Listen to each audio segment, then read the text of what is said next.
Graça e paz, irmãos.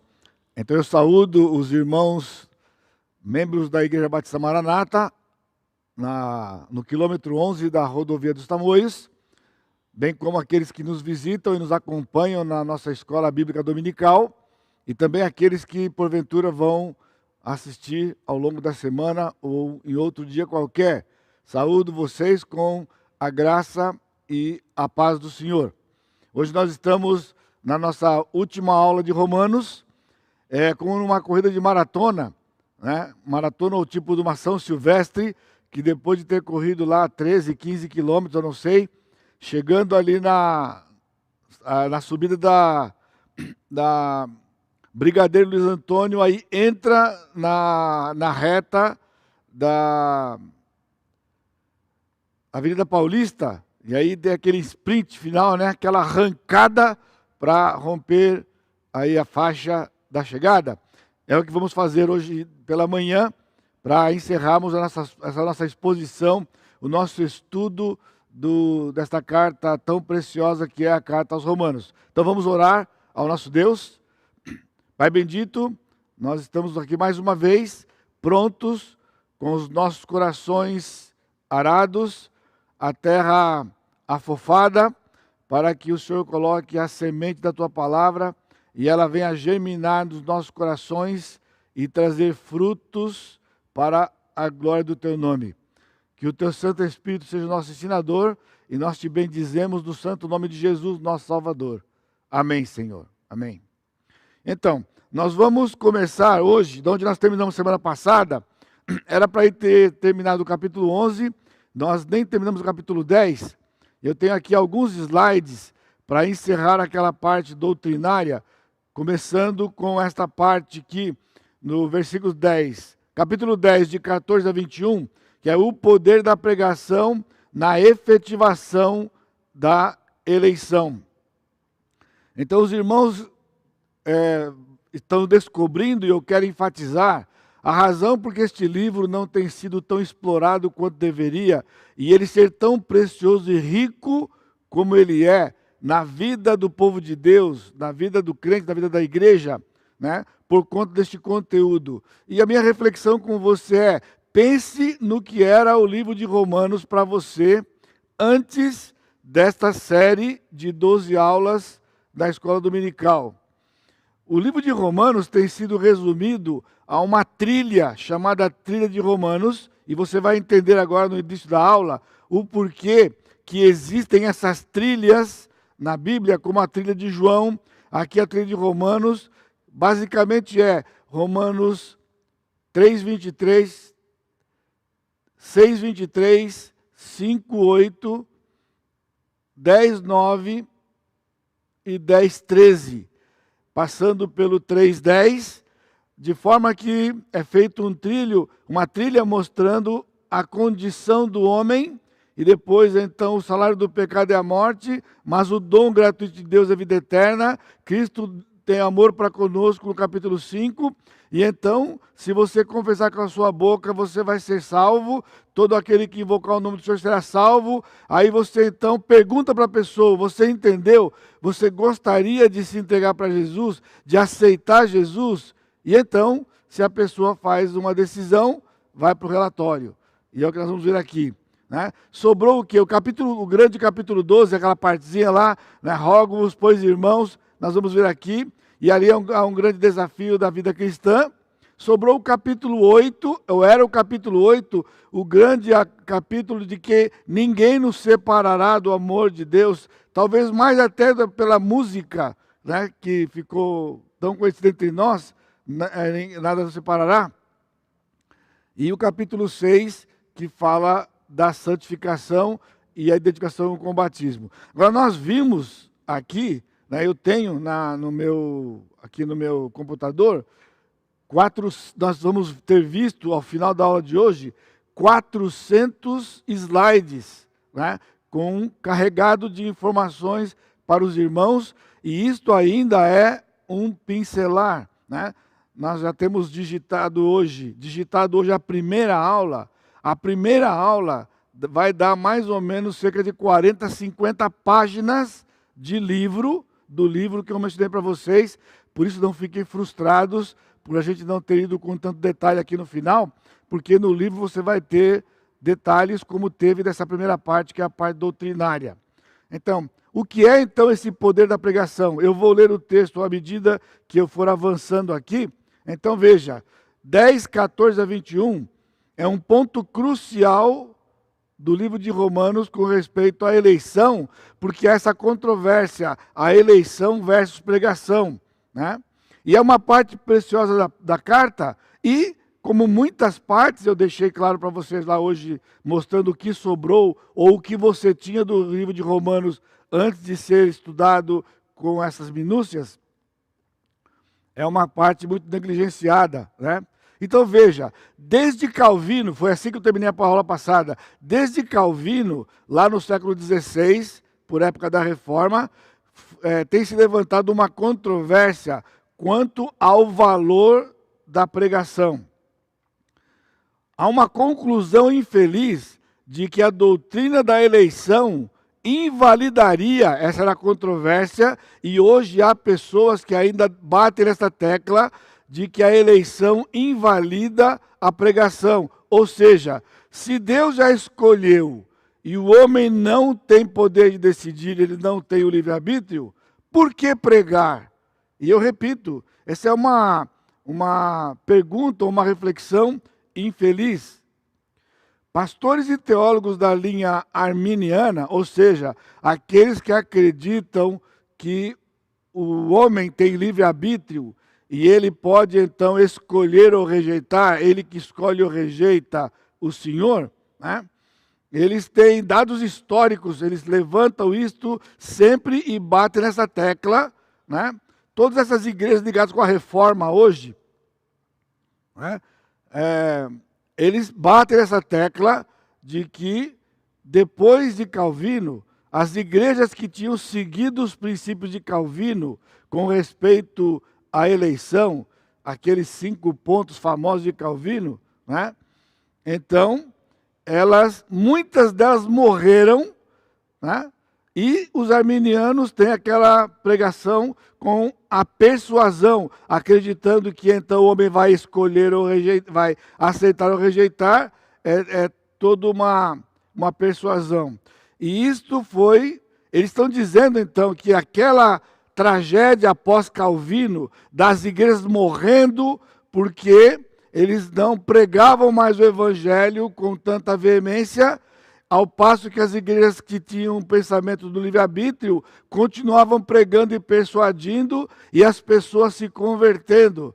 Por não conhecer o livro, obviamente eles achavam que aquelas conversões eram resultados dessa livre escolha, mas não era. E então, eles acham que foi consertado porque homens se despertaram para ir para o mundo, ir pelo mundo, para missões, chamadas missões modernas, onde William Carey é considerado o pai desse movimento moderno de missões, porque ele foi até a Índia, e então diz que desde lá para cá, pessoas estão insistindo nessa persuasão, né?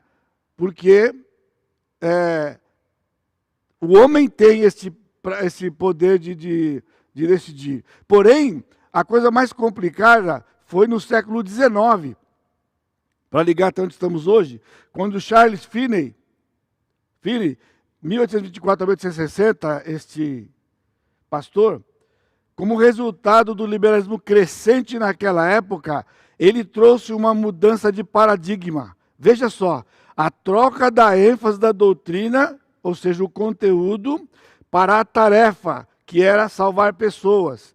Então, em vez de estudar a Bíblia com tantos detalhes, e se apegar nos detalhes do que o Senhor revelou, né? O que ficou forte, temos uma tarefa, e essa tarefa é conquistar o mundo. E então, saíram o mundo afora para conquistar o mundo, onde a tarefa de salvar pessoas passou a ser mais importante do que o conteúdo do evangelho que o Senhor trouxe de verdade na Escritura, como nós temos visto aqui no livro de Romanos.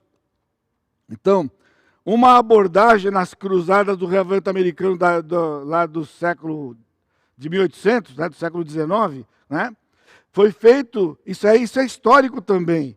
É ali que foi introduzido o apelo ao final da pregação. Até esta data era totalmente estranho. Pregava-se a palavra, pregava-se a palavra, pregava-se a palavra, e esperava-se que Deus agisse na pessoa, e a pessoa então responderia a palavra. Ela foi trocada por uma ênfase persuasiva e que ao final havia-se então esse apelo, como há hoje. A maior parte das igrejas fazem assim, né? Ao final da pregação, um apelo. Nada errado com apelo, irmãos. Nós fazemos apelo também, né? Mas o apelo sempre para o crente e também para algum descrente que esteja. Mas a ênfase da pregação da palavra rotineiramente é para alimento do povo de Deus, para que o povo esteja forte e procrie pela graça de Deus. E então, ao final, vem o apelo.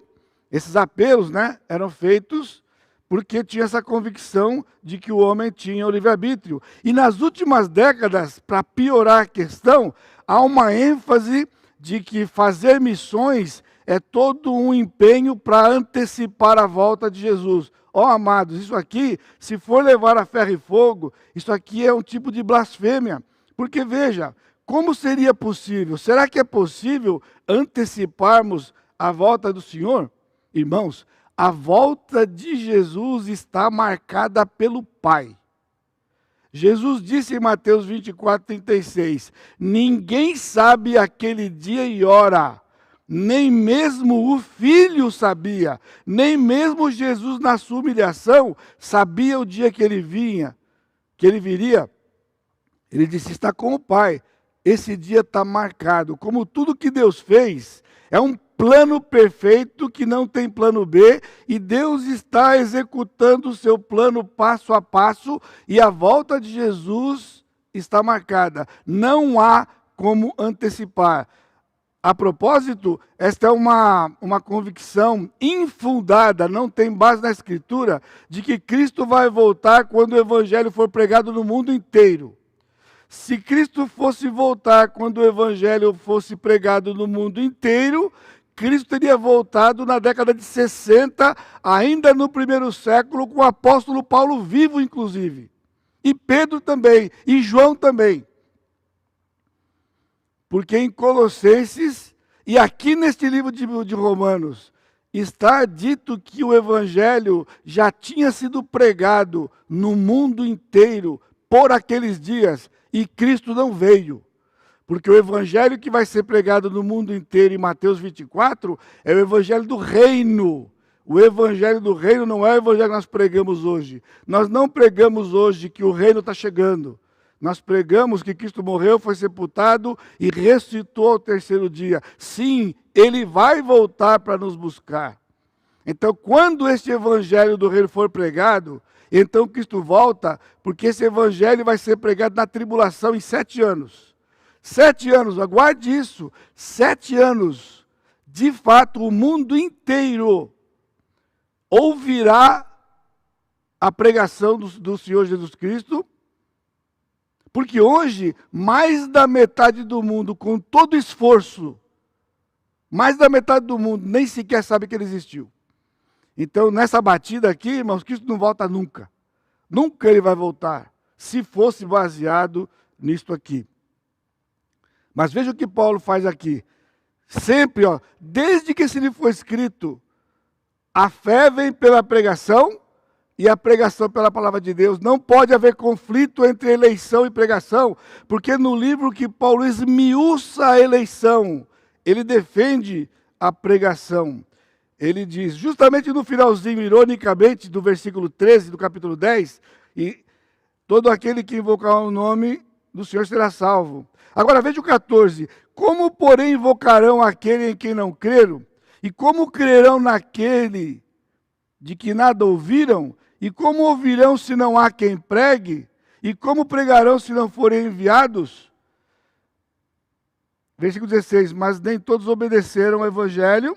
Agora veja o 17. E assim, a fé vem pela pregação e a pregação pela palavra de Cristo. Porque Deus deu a pregação, nós pregamos, O Espírito Santo age, abre o entendimento da pessoa, coloca fé no coração da pessoa e ele se entrega para Jesus. Está aqui. A pregação é fundamental e não é por persuasão, porque a mensagem aqui, a pregação, a palavra é proclamar.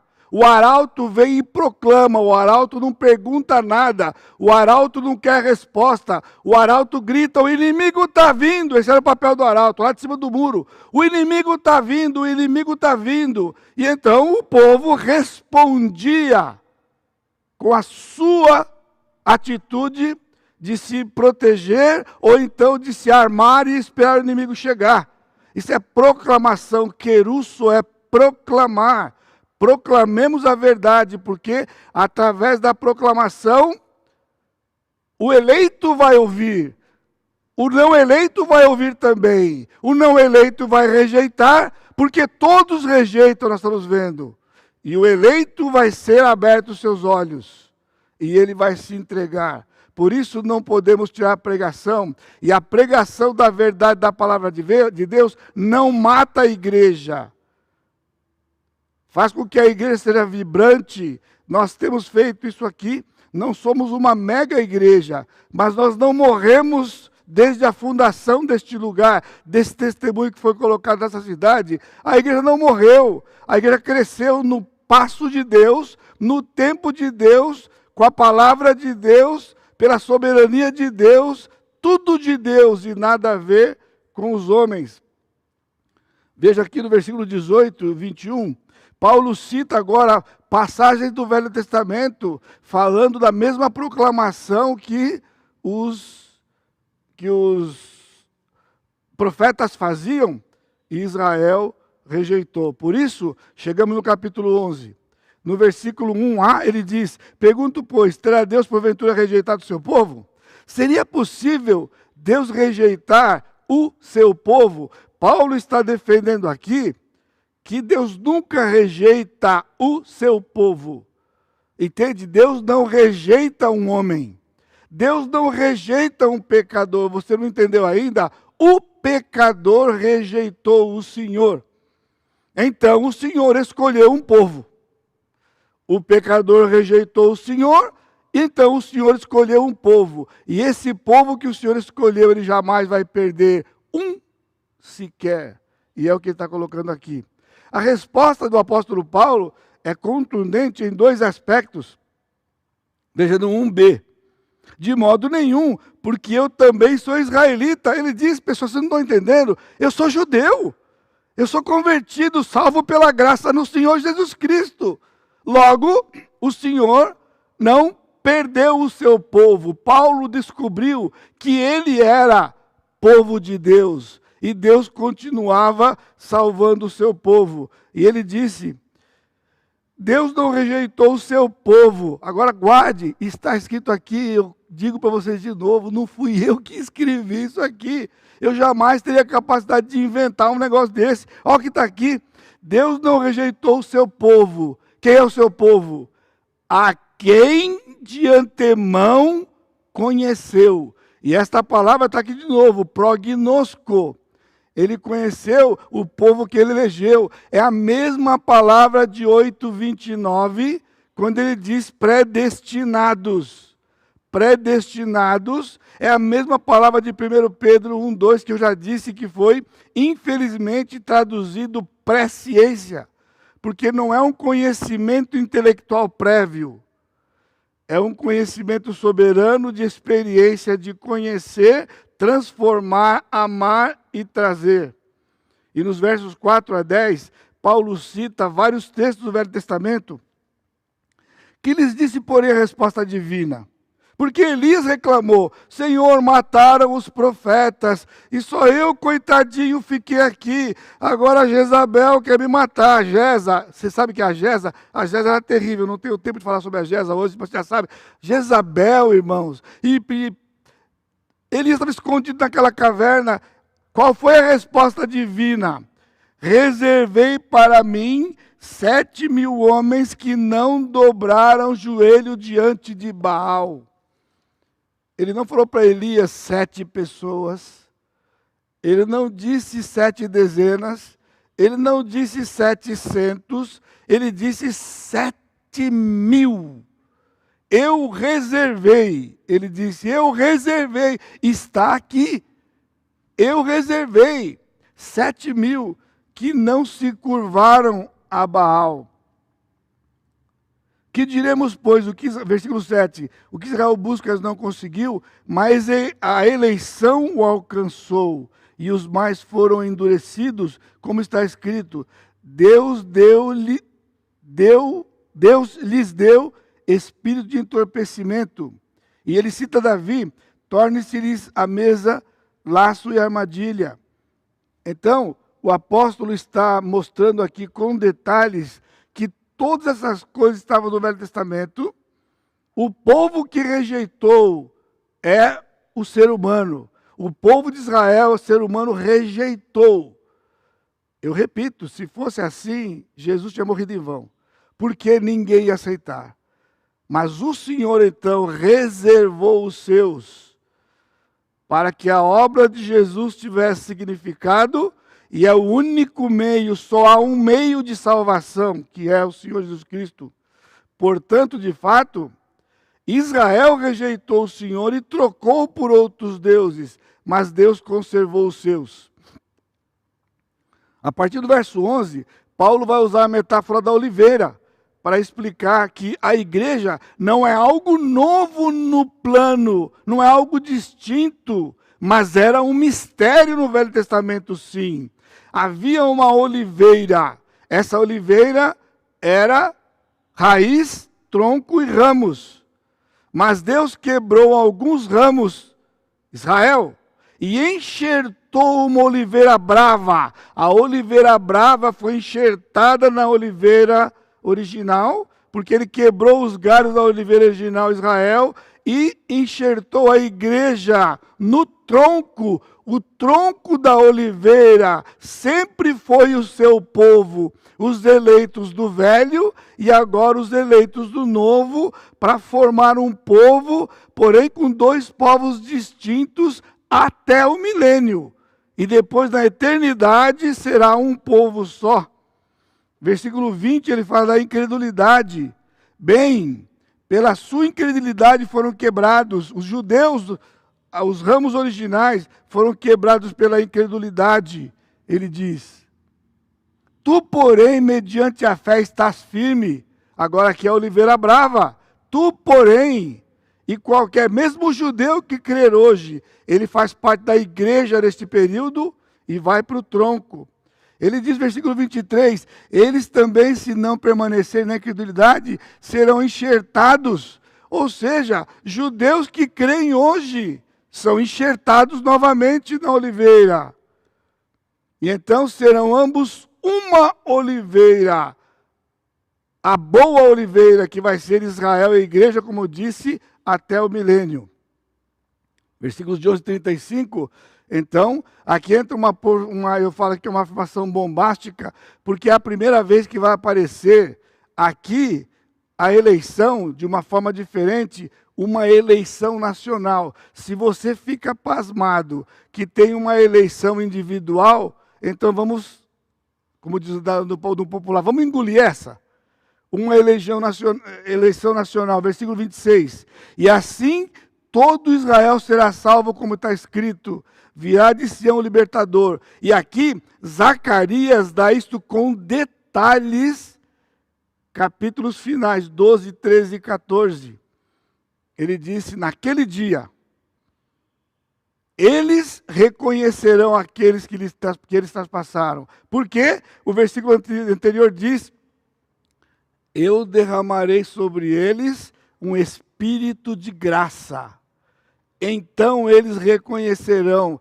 Israel está hoje dizendo que Cristo é um impostor. Esses 2000 anos, não importa. Está marcado o dia.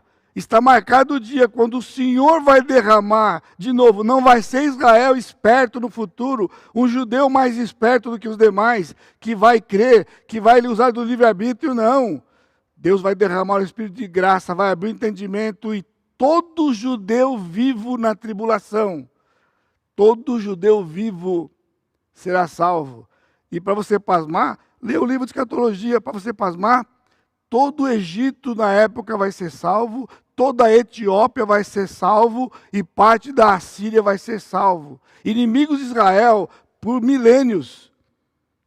Naquele tempo ele vai salvar nação inteira dos que estiverem vivos. Soberanamente ele disse que aquela geração, todos, não apenas alguns, todos, e entrarão no milênio como súditos, preparando-se para a eternidade. Ou seja, tudo, porém, já estava profetizado no Velho Testamento. E então, a desobediência dos que rejeitaram nunca afetou o plano que era para os eleitos. Paulo encerra, então, o capítulo 11, com aquele grande cântico que eu não vou detalhar, né? Houve uma live que nós fizemos sobre isso, o pastor Sacha já falou sobre isso. Profundidade da riqueza, juízos insondáveis e caminhos inescrutáveis. Sabe o que é isso? Nós não podemos entender o que está aqui, mas nós podemos crer, porque o Senhor já nos deu o Espírito Santo. E profundidade da riqueza, juízos insondáveis e caminhos inescrutáveis são sinônimos de soberania e sabedoria. E então, chegamos aos capítulos 12 a 16, que é a parte prática. Romanos 12 dá início à parte prática da carta e vai se estender até o capítulo 16, que na verdade é as saudações finais, quando ele vai falar com pessoas do seu conhecimento e do conhecimento do amanuense que escreveu este livro, que foi Tércio. Então, novamente, como no início do capítulo 8, Paulo inicia com uma partícula. Veja o capítulo 12. Rogo-vos, pois, irmãos, e sendo o início de uma grande sessão, ou seja, capítulo 12 é início de uma sessão que vai até 12, 13, 14, 15 e 16, assim como no capítulo 8, que era uma grande, que começava uma sessão 8, 9, 10 e 11, né? O pois não está ligado ao texto imediatamente anterior apenas. Assim como o 8 não estava ligado ao 7, só, mas o 8 estava ligado desde o capítulo 1, versículo 16, e passando pelo capítulo 3, capítulo 5, 6 e 7. Assim também aqui, o 12 não está, esse pois não está ligando ao 11, mas está ligando a toda a carta desde o capítulo 1 também. Paulo faz isto. Paulo vai como um crescente, uma espiral crescente, ele volta e ele vai de novo crescendo e volta, porque a base está no capítulo 1. Essa partícula é de vital importância, porque ela dá a razão e a motivação da vida cristã prática. Veja, irmãos, o 12 a 16... não é uma porção separada, não é uma conclusão e não é uma mera aplicação. Porque ele está ligado ao Romanos desde o capítulo 1, ele está dizendo que a parte prática do Evangelho de Deus é tão profundo quanto a parte doutrinária. Aliás, a parte prática não vive sem a parte doutrinária. E a parte doutrinária não tem sentido se não houver a parte prática. Então veja, a doutrina sem a prática é mero intelectualismo. Deus não nos deu informações de 1 a 11 para termos um cabeção desse tamanho. Porém, uma prática desconexa da doutrina é apenas ética e moralista. Isso acontece entre os pastores, sabia? Quando eles se encontram, ele fala assim, olha, eu não me preocupo muito com a parte doutrinária, não. Eu sou o pastor da prática. O que importa é trazer para o meu povo a vida cristã prática. Toda a minha ênfase, toda a minha pregação é na parte prática. Assim eles dizem, como se houvesse isto, uma dualidade. Não há. Prática sem doutrina é o que nós temos aí. Uma porção de aberrações no meio do corpo de Cristo, porque nós vemos uma época de uma teologia rasa, lembra que eu disse no começo da aula hoje? A doutrina foi trocada pela prática. Qual é a prática? A proclamação do evangelho persuasivo, abandonando os detalhes do que Deus deu sobre o seu próprio plano. Rejeita a doutrina e você vai ter uma prática distorcida. Por isso nós temos gerações de crentes já por mais de 2 séculos que não conhecem a Escritura e por isso uma vida cristã toda torta, com tantas dificuldades. O capítulo, então, 12, depois de uma introdução, que são os versos 1 e 2, então, o capítulo está dividido em 2 outras partes, versos 3 a 8 e versos 9 a 21. Aí no capítulo 13, o apóstolo vai ligar com a questão do crente e o mundo. Então, capítulo 12 é o crente com os crentes, capítulo 13, o crente com o mundo, e aqueles que são revestidos de poder, ou seja, o crente e o Estado. O crente precisa preparar sua declaração de imposto de renda. O crente precisa pagar impostos. O crente precisa se submeter às autoridades. O crente precisa estar submisso às leis. Isso que Paulo vai dizer aqui. Porque eles viviam em Roma, que era a capital do Estado, e muitos crentes pensaram, quando eles se converteram, que agora não tinham mais nada a ver com o governo. Agora eu sou da pátria celestial. Aí o camarada passa o farol vermelho, porque ele acha que está andando com o anjo. Ele não sabe, o anjo ficou lá, quando o farol fechou, o anjo parou. Porque o anjo não passa farol vermelho. Se você anda mais do que a velocidade na estrada, você está andando sem o anjo, porque o anjo não vai sair do limite da velocidade. Você chega primeiro e o anjo chega depois. É brincadeira? É hilário? Mas é assim, nós temos tudo a ver com as leis, porque a Bíblia nos ensina isso, Romanos capítulo 13. Então, o capítulo 14, que trata também de assuntos da igreja, agora no âmbito dos relacionamentos quanto à liberdade cristã. O que é a liberdade cristã? São áreas que não se tem mandamentos específicos e que podem afetar a harmonia do corpo. Por quê? Nos textos que são mandamentos, não há discussão. Não matar, não odiar, estão lá, não é? Não ter outros deuses, não ter idolatria, ninguém discute. Mas aqui tinha uma questão. A carne que foi sacrificada aos ídolos, podemos comer? De vez em quando saem umas novidades aí, A recente última aí foi a coisa do vegano. Aí já entrou no meio do povo o vegano, porque o vegano... Irmãos, se isso fosse verdade, o Senhor não tinha mandado comer carne. Vai discutir com o chefe? Agora, o problema não é comer carne, o problema é que você não se contenta de comer um bife. Você já quer comer logo meio boi. Aí não tem quem aguente. Mas vai dar discussão, Se faz mal, se intoxica, não intoxica. Jesus disse, o que entra na boca não faz mal. Faz mal que sai da boca. Jesus disse isso. Então o capítulo 15 encerra a carta e Paulo continua a tratar do relacionamento dos crentes no âmbito agora do relacionamento entre crentes judeus e gentios que viviam na mesma igreja. E isto era uma questão típica do primeiro século. Já não é mais a nossa realidade hoje, porque, a não ser quem tem descendência judaica muito distante, mas judeus que são praticantes e têm a ligação com a lei, não é uma realidade, mas era naqueles dias. Boa parte dos crentes da igreja de Roma eram crentes judeus helenistas. Eram judeus, hebreus de hebreus, lembra como está aqui? E no final do capítulo 15, interessante, Paulo volta ao assunto da abertura do capítulo 1, quando ele fala sobre o desejo de visitar aqueles irmãos. Porém, ele menciona, lá no capítulo 15, uma coleta que ele levantou entre os crentes gentios para a assistência dos crentes judeus de Jerusalém. E ali, se você já viu o estudo de finanças, eu tenho preparado e dado para vocês, né? Aí um princípio.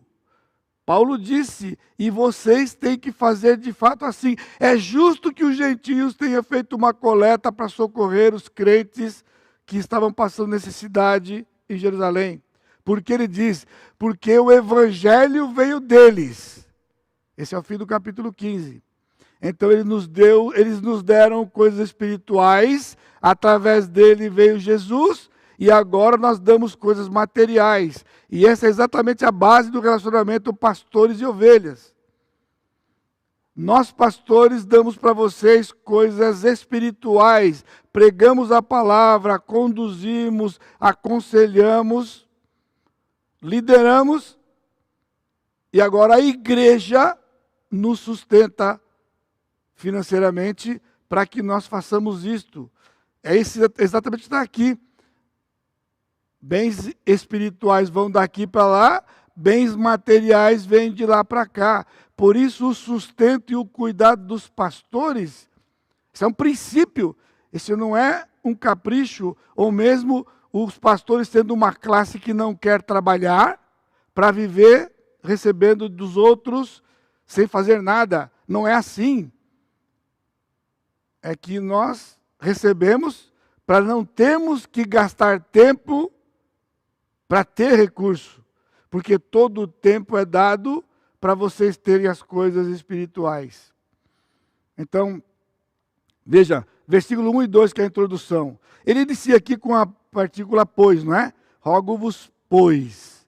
Então ele não liga somente com 11:25, que está anterior, porque ele fala irmãos, mas a partícula liga até 1:16, como eu falei na introduçãozinha agora dessa parte aqui. Então, nesses dois versículos, Paulo traz uma introdução de toda a parte prática. Veja, o 1 e 2 não é um resumo da vida cristã que sobrou para nós hoje, como muitos falam, apresenta o seu corpo vivo, não se conforma com o mundo, seja transformado. Não, ele está falando baseado em tudo que está lá atrás, tudo desde o capítulo 1, e tudo que vai estar na frente tem esse mesmo espírito e esse mesmo coração. Por isso Romanos 12, 1 e 2 não é importante só por causa de uma vida de santificação, como se fosse uma coisa isolada. Não, versículo 1 e 2 é a ponte de tudo que estava antes e tudo que virá depois. Por isso, eu vou gastar um pouquinho de tempo só aqui. Ele diz, rogo-vos. Rogo-vos aqui não é um implorar. Paulo não está implorando e suplicando, porque nunca foi a abordagem. Nem para o perdido e nem tampouco para o crente. A gente não implora as coisas, a gente proclama a verdade. E a verdade tem poder e a verdade liberta. A palavra que está aqui é a palavra paracaléu, que é a mesma que está traduzida em João, que o Espírito Santo é o Consolador. Então a palavra aqui é exorta. Paulo estava dizendo, exorto-vos, pois. E nós vamos ver na outra porção em seguida aqui, que há um equívoco por parte da igreja com respeito a essa palavra exortar. Exortar não é dar uma dura. Alguém fala assim, irmãos, eu encontrei com fulano ali, aí ele estava fazendo uma coisa lá meio complicada, eu dei uma exortada nele, né? Tipo, dei um puxão de orelha nele. A palavra exortar não tem essa conotação. Não tem essa conotação. Paracaléu é se colocar ao lado da pessoa e simplesmente falar com a pessoa. Porém, falar coisas que vão edificar a pessoa. Exortar é sinônimo de palavra de edificação. Eu tenho uma brincadeira com as ovelhas, que eu aprendi com o meu irmão, colega, pastor Armando Bispo, lá em Fortaleza, que ele diz, uma palavra para a sua edificação. Isso é uma frase, é uma senha. Quando a gente fala, eu vou dar uma palavra para a sua edificação, significa, faz isso aqui. Não é para trocar uma ideia, para discutir. Né? Se a gente veio ali para mexer aquela cadeira, falou, você poderia colocar aquela cadeira em outro lugar? Aí você sai e vai voltar, a cadeira está no mesmo lugar. Fala assim, fulano, eu pedi para você colocar a cadeira no canto ali, porque havia uma razão, não é capricho. E não colocou, então aí vem a senha. Eu vou dar uma palavra para sua edificação. Põe aquela cadeira lá. Aí já entendeu que não é para pegar a cadeira e levar lá. É isso que Paulo está fazendo aqui. Ele se põe ao lado e fala. Caminha ao lado e fala. Ele diz, pelas misericórdias de Deus. Misericórdia é uma palavra comum no Novo Testamento, mas é uma palavra que aparece muitas vezes. Esta aqui, ela é incomum, porque é um termo que tem um aspecto de ternura. Ternura, que seria um pouco mais próximo de falar compaixão. Porque misericórdia mesmo é atitude para com o miserável. E miserável é a pessoa sem Jesus ou o crente no pecado sem arrependimento. Compaixão é quando eu tenho uma empatia, eu estou ao lado, eu estou caminhando ao lado, o Espírito Santo está ao lado e ele tem compaixão, e nós temos que ter compaixão uns pelos outros. Ele diz que apresenteis os vossos corpos. Isso não é dinâmico, não é fica apresentando. O tempo aqui diz que é um apresentar único. Quando nos rendemos a Jesus, nós já nos apresentamos. Ele diz, como sacrifício. A palavra aqui é a palavra holocausto. A mesma palavra traduzida na Septuaginta, holocausto. Só que é uma diferença. Lá no Velho Testamento era uma sacrifício de um animal morto. Aqui ele diz que é um sacrifício vivo. Ele é racional. Veja. Sacrifício vivo, santo e agradável a Deus, que é o vosso culto racional. Sabe o que é racional, irmãos? Portanto, temos que entender a palavra. Não existe como, é o que ele vai dizer, não adianta você querer fazer a parte prática, se você não racionalizar a doutrina. O culto que nós apresentamos é com o coração, uma mente consagrada, cheia, toda ela impregnada da palavra. Então, isso é racional. Aí nós somos transformados. E ele faz um jogo de palavra, que aqui ele diz, não vos conformeis, mas transformai-vos. Conformar é tomar a forma do mundo exterior. O comportamento, os princípios do mundo. Ele diz, não, ao contrário, transformai-vos. A palavra transformar aqui, a primeira palavra aqui é esquema. A palavra aqui é um verbo composto de ter o esquema. Esquema é aquele croquis, a parte exterior.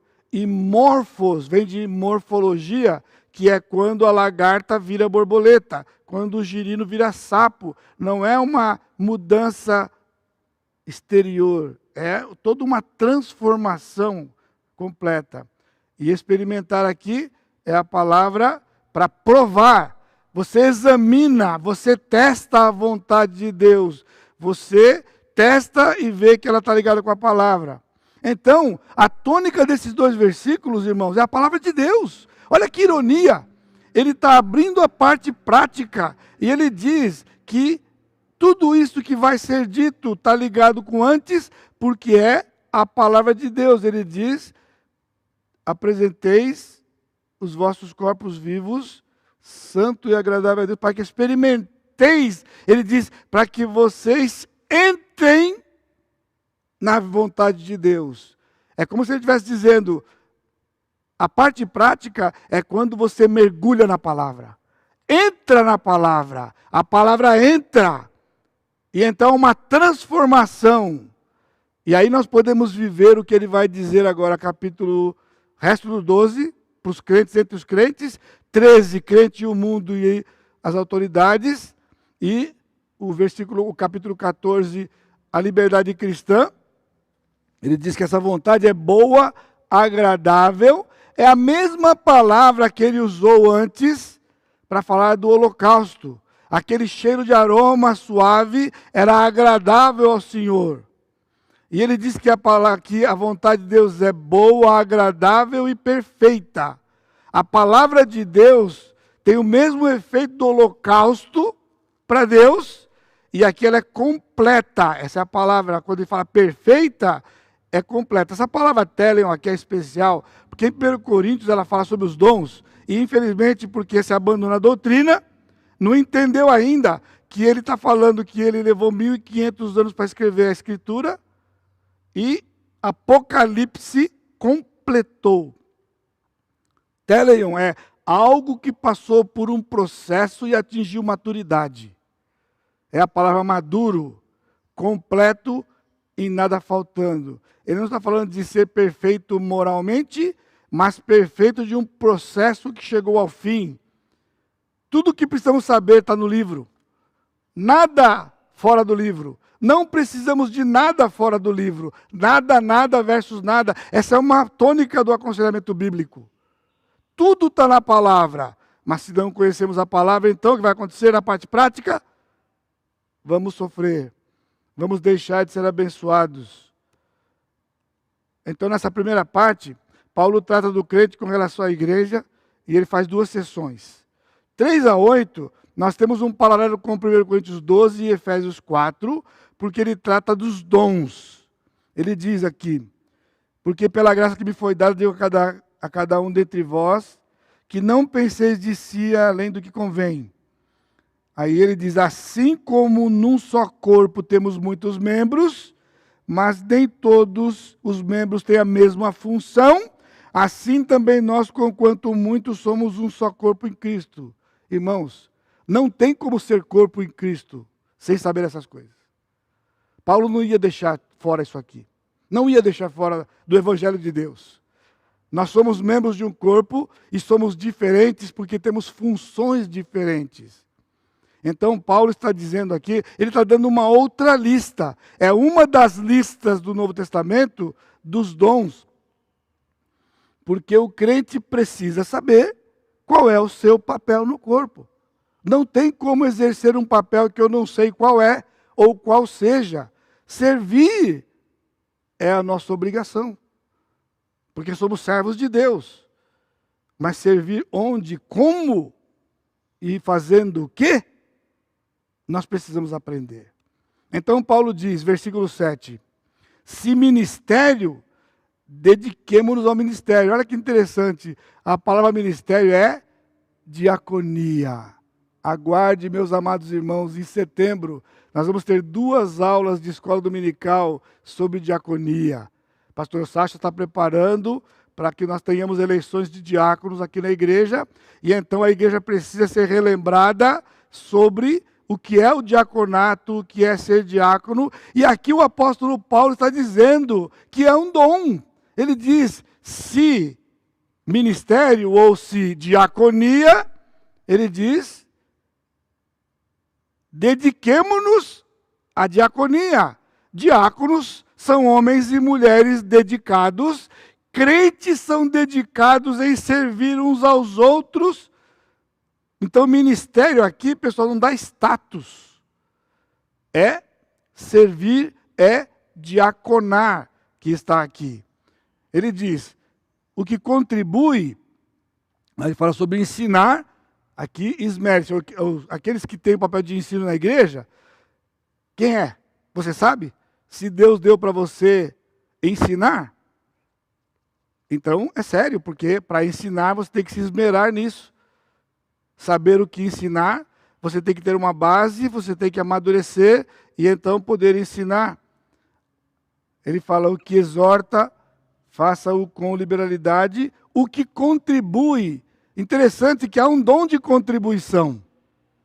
Todos nós temos que contribuir, mas não tem a ver com dízimo isso aqui, irmãos. Isso aqui não tem nada a ver com dízimo. A palavra grega que está aqui é repartir. Isso aqui é a teologia do bife, você lembra? Um bife você vai dar... o irmão está com fome ali, meu irmão, eu sinto muito porque eu só tenho um bife. Se eu tivesse 2, eu te dava 1. Isso é triste, mas é assim que os crentes vivem. Se eu tivesse, eu te dava. Se eu pudesse, eu fazia. Ele diz, aquele que contribui, Ele fala, aquele que divide, divide com liberalidade. Isso é triste, é difícil, mas é gracioso. É quando você tem um bife, se você pegar o engenheiro para partir o bife, é uma tragédia. É compasso, transferidor, esquadro, para poder ser o mais justo possível e colocar bem exatamente no meio para você não ser injusto com o irmão. Isso aí sabe o que é? Avareza. Porque aqui está dizendo que você pega, não tem que esquadro, transferidor, não precisa nada não, pega o bife, parte o bife. Parte o bife. Pastor, mas aí fica um grande e outro pequeno. Então, você dá o grande para o outro e come o pequeno. Está escrito aqui. Entendeu? Dividir no meio exato não foi o que Deus mandou. Mandou cortar e dar o maior para o outro. É isso que está aqui. Agora você entende? Só vai acontecer se tiver de 1 a 11 a doutrina do coração. Na misericórdia aqui, ele diz, aquele que exerce misericórdia com alegria. Alegria não é sorriso, irmãos. Não é sorriso. Não é estar feliz. Não é isso que ele está dizendo. É prazer ao assistir aquele que está na miséria. É não resmungar, não murmurar, lá vai eu de novo ter que fazer. Esse irmão não aprende mesmo, né? Toca aí outra vez, largar do meu para poder fazer do outro, tirar do meu, né? Eu guardei com tanto sacrifício e agora tem que dar para o outro lá, que é alguém que não sabe nem lidar com as coisas que Deus deu. Não é isso. Agora a base das instruções é a mesma. Um corpo, vários membros, são diferentes e segundo a graça concedida. Então, versos de 9 a 21, nesta segunda parte, instruções relacionadas ao corpo. De 9 a 21. Nós conhecemos o texto, mas conhecemos o finalzinho dele só. Se teu inimigo tiver fome, dá-lhe de comer. Se teu inimigo, versículo 20 e 21. Vai ficar para o futuro do nosso livro. Esse texto de 9 a 21 está dividido em 3 porções, na verdade em 4 porções, porque o versículo 19 é uma porção só. São 3 porções e o versículo 19. Há um sujeito só no texto, no começo, que governa todo o texto. O amor seja sem hipocrisia. É sujeito do texto. Governa tudo que está aí de 9 a 21.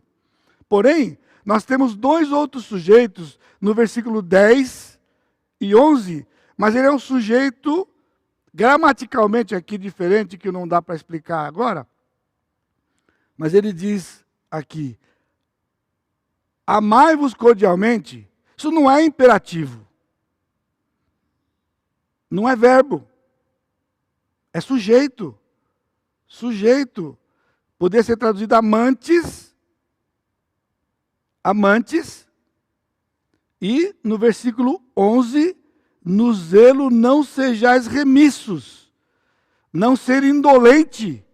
E não é verbo também. Não indolente. O amor fraternal e tardio ou indolente ou preguiçoso. E então é seguido nos versos 12 e 13 por particípios que vão qualificar esse sujeito. Aí no versículo 14 é uma divisão onde ele diz abençoai é um imperativo. E esse imperativo governa tudo que está no 15 e no 16a por particípios. No 16b tem outro imperativo, não sejais sábios aos vossos próprios olhos. E ele governa os versículos 17 e 18 e a primeira parte do 19, com particípios. E no versículo 19 tem um imperativo. No finalzinho, ele diz,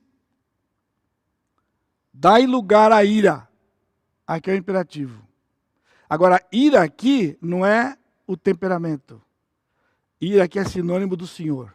Porque tem o versículo embaixo, uma citação, a mim pertence a vingança. Então, não se vinga, irmãos. Nós não conseguimos fazer isso. Nós somos pecadores. Só há um que pode ter ira e se vingar. Aquele que é santo e justo, o Senhor. Por isso, dá lugar à ira. Aprende essa oração. Advoga a minha causa, Senhor. Então, nos versículos 20 e 21, que nós conhecemos, se teu inimigo tiver fome, na verdade é um argumento que a gente chama ad majores. O que é ad majores? Ele pega o maior. Por exemplo, uma pessoa que é a pessoa mais inteligente do Brasil, ele é individualmente mais inteligente que cada brasileiro. Isso é um argumento. Então ele diz, se você vai ter essa atitude para com o inimigo que é inimigo, logo, você tem que ter a mesma atitude com os irmãos e com aqueles que não são inimigos também. Porque tem que ter com o inimigo, que a gente nunca teria, logo tem que ter com todo mundo. Então, o capítulo 13 está dividido em 3 partes. Versos de 1 a 7, 8 a 10 e 11 a 14, respectivamente. A primeira parte é um complemento do capítulo 12, porque ele está falando de relacionamentos entre os crentes, ele está falando do relacionamento que nós vimos aqui naqueles imperativos, né? Também com os descrentes, amar os descrentes, por conta até dos inimigos. Agora aqui ele vai falar do Estado. Nós temos que ter amor pelas autoridades. Nós estamos familiarizados com o texto quando ele fala que temos que ser submissos às autoridades. Mas por que nós não somos submissos às autoridades? Porque, na verdade, nós não temos amor. Lembra, a base é o amor. No capítulo 12. Tudo que se refere a relacionamentos é o amor. Então aqui a instrução é para os crentes de Roma corrigir as mentes quanto ao papel, realidade das autoridades sociopolíticas. São necessárias e instituídas por Deus. Porque nós vimos lá com o pastor Sacha na série de Timóteo, no capítulo 2, que nós temos que orar por aqueles que são revestidos de poder. Orar, interceder, isto é, a demonstração de amor. Submeter é um resultado de quando você ora porque você ama, então fica fácil submeter, porque a submissão é ao Senhor. Assim como a esposa é submissa ao marido, se ela não amar ao marido, não amar a Deus, não vai ser submissa ao marido. E na segunda parte, Paulo retoma o relacionamento para com os outros crentes e descrentes, que já tratou no capítulo 12. Não é uma mera repetição. Veja a surpresa. Versículo 8. A ninguém devais coisa alguma. Irmãos, é mais do que dinheiro. Sim, se você deve, está transgredindo o princípio. Não deve. O crente não fica devendo. E aqui, ele não está dizendo que você não pode fazer empréstimo. Você não pode fazer algo que você sabe que não vai pagar. Ou, mas eu achei. Achou, você não sabia. Não tem essa de achar. Tem uma planilha, tem orçamento. É impossível você fazer um controle e não saber. Na verdade, você sabe que não podia. Você achou que podia, essa é a verdade. Mas não podia. Porque a gente não acha. Finanças não se trata no achômetro. Finanças se trata com papel, com princípios bíblicos. Mas ele vai além aqui. Ele diz, ninguém devais coisa alguma. No entanto, o entendimento mais profundo está no resto da frase. Exceto, a não ser o amor com que vos ameis uns aos outros. Quando a pessoa paga uma dívida e fala assim, olha, agora eu paguei a dívida, tá? Só ficou devendo o amor. Agora só estou devendo o amor. Não fala assim. Você não está entendendo nada aqui. Olha o que ele está dizendo. O entendimento aqui só vai ser conseguido se nós formos para 1,14. Porque 1,14 Paulo disse, eu sou devedor dos gregos, dos gentios. E este senso de dívida moveu o apóstolo Paulo a dar a sua vida na pregação do evangelho aos gentios. Então ele diz, você não pode ficar devendo para as pessoas e não pagar. Exceto, ou seja, Você tem uma dívida e essa dívida todo crente deve ter. É isso que ele está dizendo aqui. Você tem que ter essa dívida. Se não tiver essa dívida, é um perigo. Isso aqui é marca de crente. Paulo recebeu do Senhor Jesus Cristo um amor que o salvou sem merecimento. E ele queria dividir. Eu tenho ido por alguns anos, irmãos, por 12, 13 anos. Um dos privilégios do meu ministério tem sido o Senhor me mover para ir lá para o Piauí. Lá para o Piauí. Para dividir com aqueles irmãos. Até pouco tempo, o estado mais pobre da federação. Mas eu não estou falando isso por causa de mim, não. Porque lá em Teresina eu tenho colegas pastores que quando vieram a primeira vez na BCB, ficaram tão impactados com o que eles receberam na BCB, que foi, sabe o que aconteceu com eles? Um senso de dívida.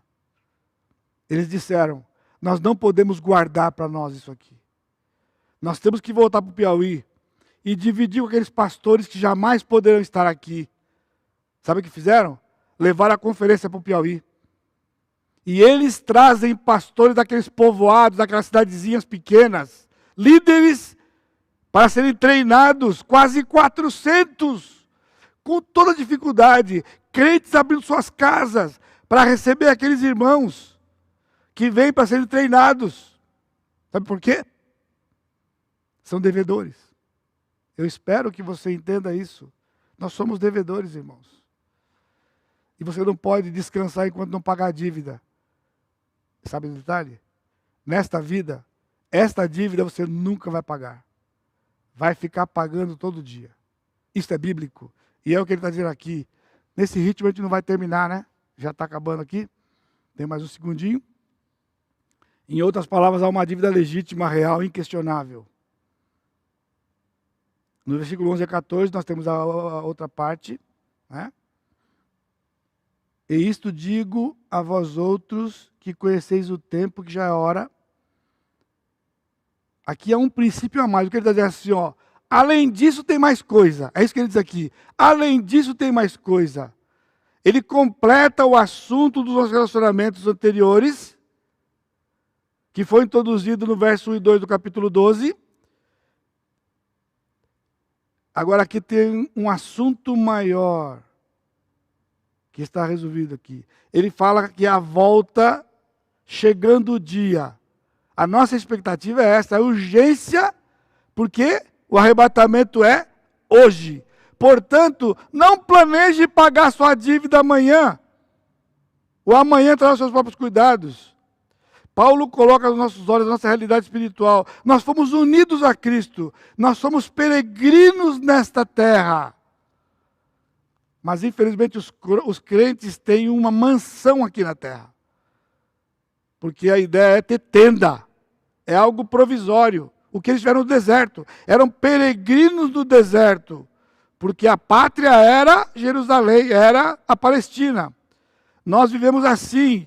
Tudo aqui é passageiro. Viva assim. Não se apegue. Não se agarre. Invista no reino.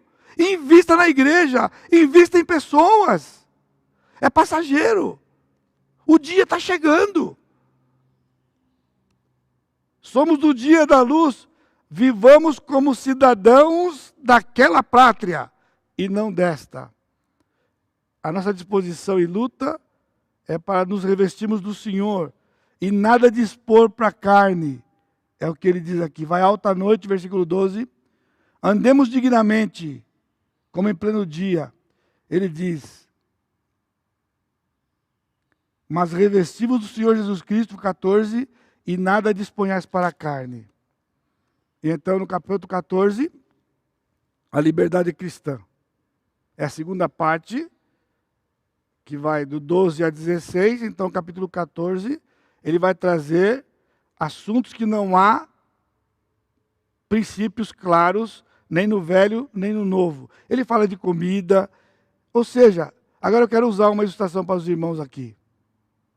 Onde está aqui? O que é diferente esse capítulo 12 e 13? Porque nós estamos falando de princípios que vai até o 15:4. Em situações em que as opiniões podem divergir, o que chamamos a liberdade cristã. O apóstolo trata desse assunto em 1 Coríntios de 8-10 e 1 Timóteo 4, o apóstolo Paulo está nessa parte agora, e esse texto de Romanos é paralelo principalmente de 1 Timóteo 4. Não há mandamentos diretos. Agora, por causa do tempo, não é? Já acabou? Eu só vou dar as divisões. A primeira divisão do capítulo 14 é de 1-12, a segunda 13-16, a terceira versos 17-20a, e a quarta 20b-23, e a quinta 15 de 1-4. Esta liberdade, irmãos, eu vou terminar aqui, ele fala de mordomia no capítulo 14, 7 e 8, a mordomia do tempo. Não é famosa, não é conhecida como a do dinheiro, mas é mordomia. Mas eu quero dizer para os irmãos, é o julgamento. Ele diz, versículo 10 do capítulo 14, não julgar. Tu, porém, porque julgas a teu irmão? Versículo 13, não nos julguemos. E eu quero usar o exemplo atual do que estamos vivendo na participação dos cultos presenciais. Não julguemos, respeitemos e decidamos com convicção diante do Senhor, que é o que está nos versículos 22 e 23. Não julgue quem não vem, e não julgue quem vem. Essa é uma coisa do crente com o Senhor. Na liberdade não tem um mandamento que nós temos que vir. A liberdade cristã de cada um com Deus, e nós vamos nos amar. Lembra do versículo do capítulo 12? Vamos nos amar, orando uns pelos outros, quer os que estão vindo, quer os que ainda estão aguardando por vir. Façamos tudo isso para a glória de Deus. Amado Deus, eu te agradeço por esse tempo que passamos nestas semanas, estudando e meditando a tua palavra. Pai, eu te louvo pelo Espírito Santo que habita em nós e que nos dá o entendimento. Tudo isso para a glória do teu nome. No precioso nome de Jesus, nosso Salvador. Amém, Senhor. Amém.